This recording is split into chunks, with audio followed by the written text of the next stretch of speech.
This is Hannibal here from the Hannibal TV on YouTube. Almost 460,000 subscribers. Coming at you with a daily wrestling news update with a backwards hat. Let's jump right into the news. Shane McMahon did a quick interview with TMZ. They caught him on the street. Looks like somewhere in California. And he said anything can happen as far as Vince starting a new company, Vince purchasing WWE, or him going to AEW. But he denied those rumors. Those were the rumors they were asking. Here's my thought. If Vince was going to start a new company, which he has actually started a new sports and entertainment company, but it hasn't been released what that is exactly. They're not going to announce it on some random street interview with TMZ.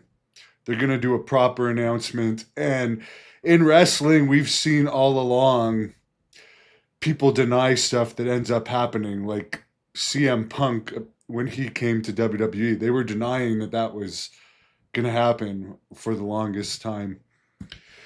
He did say he had a good meeting with AEW, but it wasn't the company that he helped build, which is the WWE.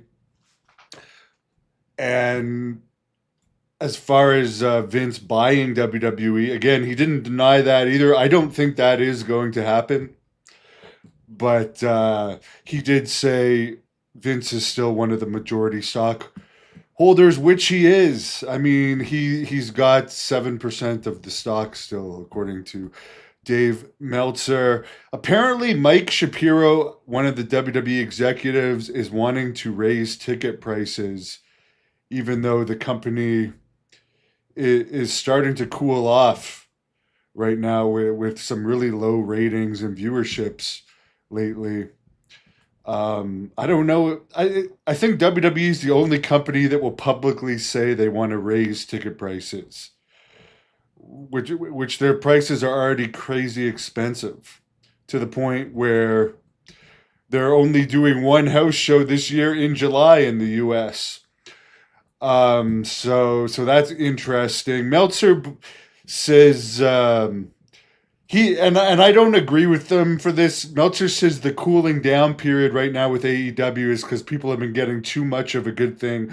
What is this good thing that we've been getting? Because I have not been able to enjoy wrestling for a very long time, since probably 2001. Maybe it's just not my taste, but I don't think it's a case of too much of a good thing. There's a ton of ads, these 4-match pay-per-views.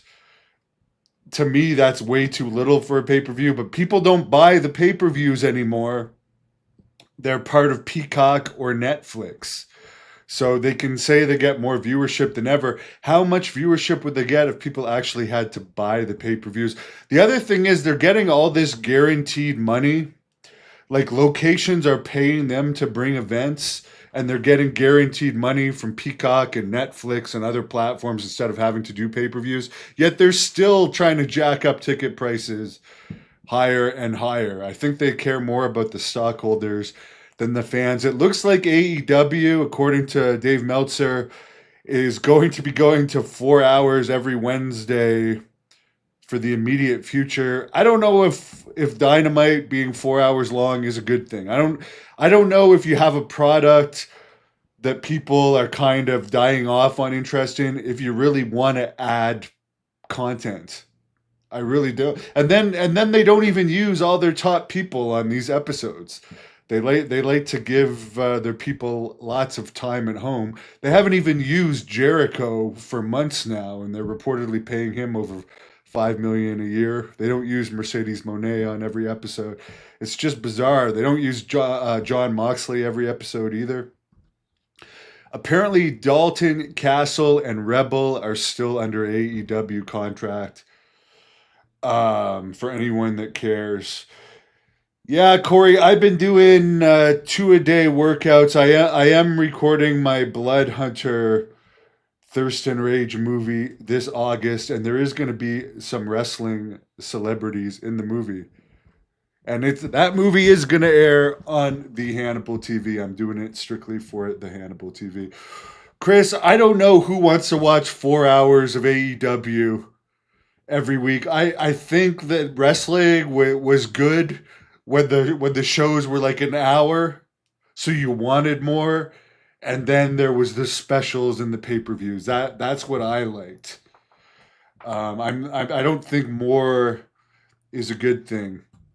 Yeah, the AEW shows are already too long. I don't think 4 hours is going to help them. Anyways, there's the news. Shane McMahon, I mean, he's leaving it pretty open as far as the possibilities for the future. He even said, I'm being very vague here, I know. So I wouldn't, thank you, Chris. And I do have a movie clip on here that has 1.6 million views in a month. So that's what's motivated me to finally do my own movie that I've had on hold for a few years. But yeah, let me know what you guys think in the comments. Mike Piper's doing great. She's back in Canada with my ex-wife, and she's being taken very good care of. Going on 14 years. Great dog. Ric Flair, Corey, I think Ric Flair, we talked about this yesterday. He has skin cancer. Now, again, I don't know if this is the skin cancer that a lot of people have, including my dad, and I've even had it, that you get from tanning too much, where they just cut the skin cancer out of you and send you on your way. I don't know if he's trying to make a bigger deal out of it because he made some comments about Jim Ross being an quote-unquote attention seeker regarding his colon cancer. But all I can say about Ric Flair, he's always posting clips of him out in the sun on boats with tank tops on. So if you've had skin cancer once, I don't think that's a good idea. Dan thinks they should have kept Rampage and Dark. There is no more house shows really in any company. I think AEW only ran a couple of house shows and they flopped. I mean, they're having a hard enough time getting fans in for the TV tapings. So thanks, DJ. I am doing well, and I'm about to head off to the gym. So thanks for all your comments. Let me know, is Shane being honest here? Because I truly don't think if there was a new company that Vince is going to start, that he's already actually filed for, that they're just going to randomly let Shane announce it to some random TMZ person. That's just my thought.